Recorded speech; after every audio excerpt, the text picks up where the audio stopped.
बेटा, कैसे हैं आप? तो और सब कुछ ठीक है? अपनी हेल्थ का, स्टडी का पूरा ध्यान रख रहे होंगे, I hope so. Lecture number 28 और 29 के बीच में बहुत सारा डिफरेंस डाल दिया मैंने, सॉरी टू से, कुछ प्रॉब्लम की वजह से। अब भगवान ने चाहा तो अब शायद ऐसा नहीं होगा कुछ भी, तो देखते हैं। मैंने लेक्चर नंबर 28 बनाया था, 28 सीए फाउंडेशंस का ही, जिसके अंदर मैंने क्या किया था, मीन, मीडियन, मोड से रिलेटेड क्वार्टर, डिसेल्स वगैरह, परसेंटाइल सारे बताए थे। कुछ उसमें कमी थोड़ी बहुत बाई चांस रह गई हो, देखते हैं, मतलब अगर रहेगी तो बड़े लेक्चर को भी कन्वर्ट करना है। उसके बाद मैं लेक्चर नंबर 29 लेके आया हूँ, डिस्पर्जन, उसी का ही पार्ट है जो हमारा चैप्टर नंबर 14 ही है।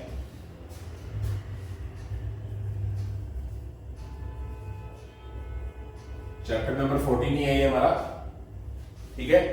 तो इसके अंदर देखते हैं, 4 पार्ट हमारे हो गए थे, ये हमारा 5वां पार्ट है।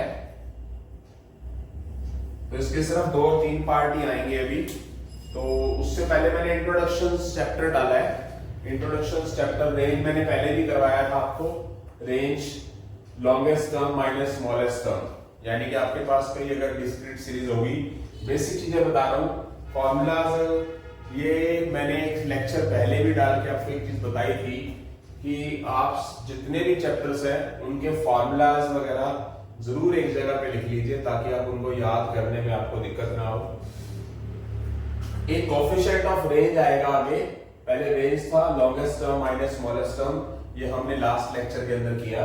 कोएफिशिएंट निकालने का फॉर्मूला L माइनस S और L plus S, longest term minus smallest term और longest term plus smallest term. एक क्वार्टर्स डेरिवेशन, क्वार्टर आपने पढ़े होंगे पिछले लेक्चर में, Q3 Q1। अगर आपके पास क्वार्टर डेरिवेशन लिखा हुआ आ जाए तो आपके पास क्या करना, आपने Q3 माइनस Q1 बाई 2 कर देना है। और अगर क्वार्टर डेरिवेशन की कोएफिशिएंट के बारे में पूछा जाए तो Q3 minus Q1 divide Q3 plus Q1। आगे अब आएगा मीन डेरिवेशन। डेरिवेशन का मीनिंग आपको मैंने बताया था, चेंज होता है, चेंज, चेंज मतलब बदलाव। वो डी होता है, सिग्मा डी और डी, वो किसके वजह से होता है, वो एक्स की वजह से होता है, ये बात बताई थी। तो इंडिविजुअल सीरीज के हिसाब से mean derivation m dot D निकालने का फॉर्मूला सिग्मा डी बाय में n, यानी कि सभी डेरिवेशंस का सम बाय में n। For discrete and continuous series के लिए सिग्मा एफ डी आ जाएगा, यानी कि फ्रीक्वेंसी वाली चीज आएगी, तो बाय में n। कोएफिशिएंट निकालने के लिए जो हमारा मीन डेरिवेशन आएगा वो ऊपर लिखेंगे और नीचे लिखा जाएगा उनका मीन, मीन यानी कि एवरेज। क्वेश्चन से समझ नहीं आएगा कि सबसे पहले देखो, अपने अलग अलग पॉइंट ऑफ व्यू हैं हर एक टीचर के। जैसे जैसे आप मेरे लेक्चर अटेंड करेंगे तो आपको मेरे पे भी विश्वास हो जाएगा, जैसे आपको दूसरों पे विश्वास है, धीरे धीरे करके विश्वास बनता है। तो जैसे कि अब आगे स्टैंडर्ड डेविएशन आएगा, स्टैंडर्ड डेविएशन का जो सिंबल होता है वो ये होता है इस तरह का, जैसे मीन का सिंबल x बार होता था, तो स्टैंडर्ड डेविएशन निकालने का formula sigma x minus x बार, x बार यानी कि मीन। हर एक टर्म में से आपको मीन माइनस करके स्केयर करना है और बाय में n लगाना है। ये कब लगेगा, जब हमारे पास इंडिविजुअल सीरीज है, एक्चुअल मीन मेथड बोलते हैं। और अगर हम एज्यूम मीन मेथड से करें तो यहाँ पर क्या आ जाएगा, डी स्केयर और सिग्मा डी स्केयर, यहाँ पर बाय n। ये फॉर्मूलाज हैं, एक बार आपको फार्मूला से बात ना बनती हो जाए, बट जब क्वेश्चन करेंगे 1 बाय 1, जैसे कि मैंने सारा क्वेश्चन लिखा है, आपकी बुक से निकाला है, ये डाटा है हमारा। और अगर हमें स्टेप डेरिवेशन मेथड से करना है तो यहाँ पर क्या हो जाएगा, डी स्केयर की जगह डी डैश हो जाएगा, ठीक है। डिस्क्रीट कंटीन्यूअस सीरीज आएगी तो कंटीन्यूअस सीरीज में क्या हो जाएगा हमारे पास, इसमें सिंपल ही सीरीज आएगी तो f नहीं है, यहाँ पर f साथ में आ जाएगा, यहाँ पर भी f साथ में आ जाएगा, इन दोनों के यहाँ पर भी f साथ में आ जाएगा। याद करना क्या होगा, बहुत ही आसान हो जाएगा। कुछ चीजें और भी रहेंगी वो बताऊंगा मैं। यहाँ पर जैसे ओवरव्यू बताए गए हैं डिस्पर्जन के, यानी कि चैप्टर नंबर 14 के जो 4 लेक्चर थे हमारा, क्या कहते हैं उसे, ये इसी का ही स्टैटिस्टिक्स का, जिसके अंदर mean, median, mode, quartile dimension, percentage वगैरह सारा कुछ बताया आपको मैंने। तो पार्ट नंबर 5 है वो ओवरव्यू है डिस्पर्जन। डिस्पर्जन दो पार्ट्स में डिवाइड है, एब्सोल्यूट मेजरमेंट ऑफ डिस्पर्जन, क्या, range, mean dimension, quartile dimension, standard dimension. तो 4 पार्ट में कन्वर्ट है जो हमारा डायमेंशन डिस्पर्जन है, रेंज में, मीन डायमेंशन में, क्वार्टाइल डायमेंशन में, स्टैंडर्ड डायमेंशन में, ठीक है। और अगर इसका रिलेशन की बात करें, relative measure of dispersion, coefficient of range, coefficient of mean dimension, coefficient of variation, coefficient of quartile dimension, यानी कि जितने भी कोफिशिएंट लिखे हुए आएंगे वो किसके अंदर आते हैं, रिलेटिव, यानी कि डिस्पर्जन का एक छोटा हिस्सा है। जैसे कि आपके माता पिता आपके दादा दादी के अंश है, आप अपने मम्मी पापा के अंश हैं। तो अगर आपको रेंज के बारे में पता चलेगा तो आपको कोफिशिएंट ऑफ रेंज के बारे में पता चलेगा, यानी कि उससे पहले आपको रेंज के बारे में पता होना चाहिए। तो ये हो गया इस सब का क्या रिलेशन। बात वही है, ये चीज को इसी में कन्वर्ट किया हुआ है, थोड़ी बहुत चीजें रह रही हैं अभी मैं लिखूंगा। और ये लेक्चर हमारा इंट्रोडक्शन है, फिर मैं 1 बाय 1 लेक्चर नंबर इसका पार्ट नंबर 6 बनाऊंगा, ठीक है, यानी कि लेक्चर नंबर 30 होगा वो। तो उसके अंदर मैं क्वेश्चंस करवाऊंगा सारे। तो क्या हमारे पास इनमें सारे कोफिशिएंट है, यानी कि जैसे कोफिशिएंट ऑफ रेंज, अगर आपको रेंज पता होगा तो कोफिशिएंट ऑफ रेंज आएगा, वो रिलेटिव में है, ठीक है। उसके बाद कोफिशिएंट ऑफ मीन डायमेंशन, अगर आपको मीन डायमेंशन पता होगा तो आपके पास कोफिशिएंट ऑफ मीन डायमेंशन आएगा। उसके बाद है कोफिशिएंट ऑफ वेरिएशन। अब ये स्टैंडर्ड डायमेंशन है। अब मैं आपको बताना चाहूंगा अगर आप इसका स्केल कर देंगे तो रूट खत्म हो जाएगा। अगर बिना रूट वाली चीज आएगी तो वैसे बताना पसंद करूंगा। एक आता है वेरिएंस, वेरिएंस आएगा, वर्ड लिखा हुआ वेरिएंस। तो सिर्फ इतना से याद रखना है कि अगर इसका स्केल लिख दोगे दो साइड, इधर स्केल करोगे रूट खत्म हो जाएगा। इन सब के साथ रूट नहीं लगाओगे ना, रूट छोड़ दोगे तो वो किसकी वैल्यू होगी, वो वेरिएंस की वैल्यू आएगी। सीधी सीधी सी बात है। और स्टैंडर्ड डेविएशन नहीं होता, और वेरिएंस क्या होता है, इसका स्केल। यानी कि कुल मिला के इन फार्मूलास के रूट उड़ा दे हम तो क्या बन जाएगा, वो वेरिएंस बन जाएगा। तो यहां थोड़ी सी जगह नहीं थी बेसिक करवाते होकर, इसीलिए मैंने इसको ऑरली बता दिया। तो जो सारे कोफिशिएंट है, जैसे coefficient of quartile dimension, coefficient of quartile dimension ये रहा, सब का कोफिशिएंट जो है वो रिलेटिव मेजर ऑफ डिस्पर्जन होएगा। रिलेटिव मेजर ऑफ डिस्पर्जन का मतलब क्या होता है, डिस्पर्जन का रिलेटिव, रिश्तेदार, सगा संबंधी, ठीक है, या फिर क्या हो सकता है, अंश। यानी कि ये चीजें कब पता होंगी, जब हमारे को रेंज पता हो। रेंज पता हो तो कोफिशिएंट ऑफ रेंज पता होगा, मीन डायमेंशन पता हो तो कोफिशिएंट ऑफ मीन डायमेंशन पता होगा, क्वार्टाइल डायमेंशन पता है तो कोफिशिएंट ऑफ क्वार्टाइल डायमेंशन आएगा, स्टैंडर्ड डायमेंशन पता है तो यानी कि उसका स्केल करेंगे तो वो वेरिएशन के अंदर आ जाएगा। आई होप सो समझ आ गया सभी को।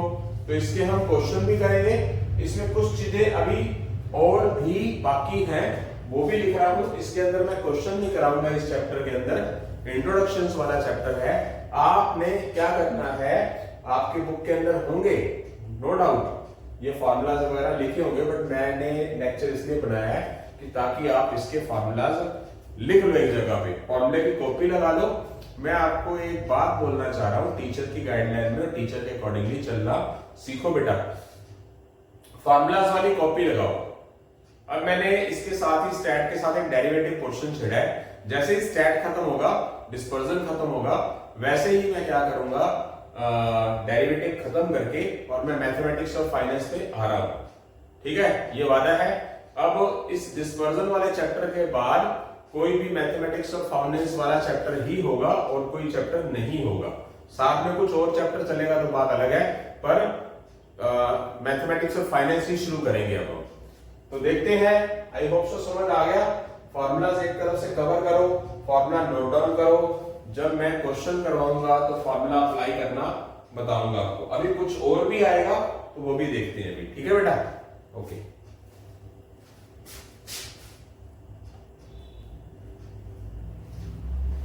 हाँ जी बेटा, कुछ फॉर्मूलाज और है इस लेक्चर के अंदर। लेक्चर को आगे बढ़ाने से पहले मैं आपको कुछ बात बताना चाहूंगा आपके फायदे के लिए। जब एक टीचर, आप यूट्यूब पे आप किसी टीचर्स को पढ़ रहे हो, मानता हूँ कि उस टीचर के पास बहुत सारे सब्सक्राइबर होंगे, व्यू होंगे, मान लीजिए कि यूट्यूब चैनल से वो कमाई कर रहा है, मान लेता हूँ। बट वो कमाई से पहले क्या कर रहा है, वो एक अच्छी टीचिंग देकर आपको आपका भविष्य बनाने की कोशिश कर रहा है। चाहे कोई भी टीचर है, मेरे पास मेरे सब्जेक्ट्स के हिसाब से सीए फाउंडेशन नहीं, एसएससी, बैंकिंग और कंपटीशन एग्जाम के जो टीचरों के नाम है बढ़िया बढ़िया, यहाँ दिमाग में है, ठीक है, तो आपको ही पता उनके बारे में। तो बट क्या करते हैं, सब्र रखना जरूरी है। कभी किसी के बारे में बुरा नहीं बोलना, कभी दूसरे के बारे में बुरा नहीं बोलना, तीसरे के बारे में बुरा नहीं बोलना। लेक्चर को आगे बढ़ाने से पहले मेरा मकसद आपको एक बात बताना क्या है कि सभी सारी सीढ़ियां हैं, ये सारी सीढ़ियां यूट्यूब चैनल वाले। किसी भी टीचर का लेक्चर अटेंड कर लिया, बढ़िया, जहां से आपको वैल्यूज पता चलती है कि हाँ यार ये बहुत बढ़िया चीज है, उसको नोट डाउन किया ताकि आप बाद में भूल मत सको।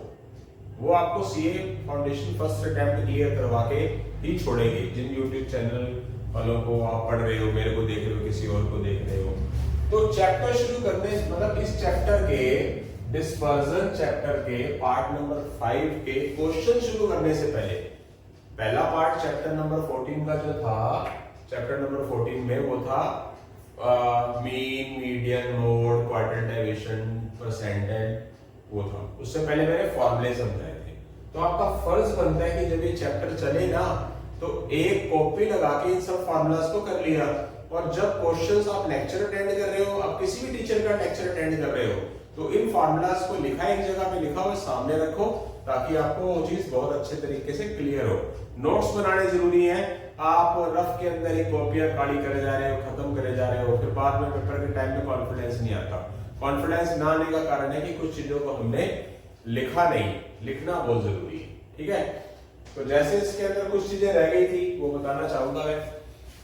कंबाइंड स्टैंडर्ड डेविएशन, आपने कंबाइंड मीन किया था बेटा, अगर आपको याद हो तो, अगर आपको थोड़ा बहुत याद हो तो, कंबाइंड मीन n1 x1 बार प्लस n2 x2 बार बाय में n1 प्लस n2। अगर यहां पर अगर 3 शिफ्ट में कोई चीज हो तो आ जाएगा हमारा n1 x1 बार, n2 x2 बार प्लस n3 x3 बार बाय में n1 plus n2 plus n3। 3 शिफ्टों के अंदर मजदूर काम करते थे, उनकी जो मजदूरी है वो उनका एवरेज दी होती थी, या एक क्लास के अंदर boys, number of boys, number of girls के बारे में बताते थे, उनकी मीन हाइट दे रखी होती थी, उस मीन हाइट को गर्ल्स, बॉयज और गर्ल्स की x1 बार और x2 बार लिखते थे, और नीचे उन दोनों का सम कर देते थे बॉयज और गर्ल्स का, वो कंबाइंड मीन आता था। जिस तरह कंबाइंड मीन होता था, आई थिंक सो याद आ गया होगा, उसी तरह स्टैंडर्ड डेविएशन होगा कंबाइंड, दो अलग अलग वैल्यूज का, n1 n2, ये स्टैंडर्ड डेविएशन इसका, एक ग्रुप का, फर्स्ट ग्रुप का, उसका स्क्वायर, और ये d होता है हमारा डेविएशन। तो कंबाइंड स्टैंडर्ड डेविएशन में ये फॉर्मूला लगेगा। जो d1 है वो x1 बार माइनस x12 बार होता है। ये मैंने मीन के अंदर भी समझाया था डेविएशन का, कि आप मीन में से, यानी कि x में से x बार में से x12 बार माइनस कर देंगे। फार्मूलाज है। कोएफिशिएंट ऑफ वेरिएशन निकालना, जिसको हम CV बोलते हैं, उसके लिए स्टैंडर्ड डेविएशन और मीन का होना बहुत जरूरी है। जहां आपको कोएफिशिएंट ऑफ वेरिएशन पूछ ले, मोस्ट इंपॉर्टेंट पार्ट है, पेपर में कई बार आया है क्वेश्चन। कोएफिशिएंट ऑफ वेरिएशन निकालने का फार्मूला स्टैंडर्ड डेविएशन बाय में मीन इनटू 100। अच्छा, वेरिएंस अभी मैंने क्या बताया, वो स्टैंडर्ड डेविएशन का स्क्वायर होता है। जितने भी फॉर्मूले लिखे हुए थे यहाँ पर अभी लेक्चर के अंदर, उसमें सबका रूट उड़ा दो तो क्या कहलाएगा, वेरिएंस कहलाएगा। और यहाँ लिखा भी हुआ है, जो स्टैंडर्ड डेविएशन होता है वो वेरिएंस का रूट होता है। अगर आप दोनों साइड स्क्वायर कर दोगे तो यहाँ से रूट कट जाएगा। कुल मिला के क्या हो गया, जो हमारा वेरिएंस है वो स्टैंडर्ड डेविएशन का क्या हो जाएगा, स्क्वायर। एक ही बात है दोनों, अगर क्लियर हो रहा है तो। उसके बाद मीन डेविएशन दो तरह का होता है। मीन डेविएशन एक होता है मीन के अकॉर्डिंगली, मीन डेविएशन और एवरेज डेविएशन। एक होता है mean deviation from median, median के बिहाफ पे। तो क्या होगा, मीडियन के अकॉर्डिंगली क्या होगा, x में से मीडियन क्या कर देंगे, माइनस कर देंगे और y में n लगा देंगे। एक ही बात है, अगर ये x माइनस m का मतलब bc होता है। फॉर्मूला लिख लीजिए, इससे अगर आपको प्रैक्टिकल से ही पता लगेगा। ऐसा हो सकता है कि इससे पता ना चल रहा हो, जैसे प्रैक्टिस करते हैं, प्रैक्टिकल करते हैं तो ही पता चलता है। तो एक बार इसको थोड़ा सा रफली आइडिया दिया मैंने, ताकि आप इसको नोट करो और फिर सामने कॉपी रख के फिर क्वेश्चंस करो, ठीक है, फिर मजा आएगा। एक मीन डायरेक्शन होता है मीन से, उसके अंदर मीन माइनस किया जाएगा फ्रीक्वेंसी में से। यहाँ आपने मीडियन माइनस किया, एम का मतलब यहाँ मीडियन से है। दो तरह के मीन डायरेक्शन होते हैं, मीडियन की हेल्प से निकालना मीन डायरेक्शन और एक मीन की हेल्प से निकालना। और एक कोएफिशिएंट क्या आएगा, अगर मीडियन की हेल्प से निकालना है मीन डायरेक्शन अबाउट मीडियन, तो क्या होगा, मीन डायरेक्शन जो निकाला है ऊपर रखोगे और नीचे मीडियन रख दोगे। और अगर mean coefficient of mean direction of mean है, ये मीन का साइन है, तो मीन डायरेक्शन जो आपने निकाला है इधर से वो ऊपर रखोगे और नीचे क्या रख दोगे, mean. Mean direction about median निकालोगे तो मीडियन नीचे रखोगे, इसके आंसर के, इसका जो आंसर आया। और अगर मीन डायरेक्शन अबाउट मीन निकालोगे तो इसका जो आंसर आया वो ऊपर रखोगे और नीचे क्या रखोगे, एवरेज रख दोगे। तो एक बार नोट कर लीजिए, कम समझ आया हो कोई प्रॉब्लम नहीं है, बट एक बार के लिए आपको ये चीज क्लियर होनी जरूरी थी। और मैं वादा करता हूं कि ये वाला चैप्टर आपको बहुत अच्छे तरीके से समझ आएगा। अब आगे की प्लानिंग सुन लीजिए, इसके बाद इसके क्वेश्चन लेक्चर नंबर 29 फॉर्मूलाज है 30, 31, ठीक है, और हो सकता है 32, ये डिस्पर्जन में रहे।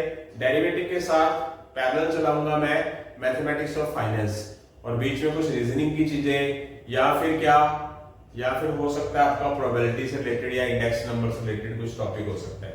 तो यहां से जो हमारा लेक्चर है वो लगभग खत्म है। कुछ रह गया तो मैं अभी और कुछ देख लेता हूं, वो करवा दूंगा। इसको आप नोट डाउन जरूर करें बेटा, प्लीज, रिक्वेस्ट है।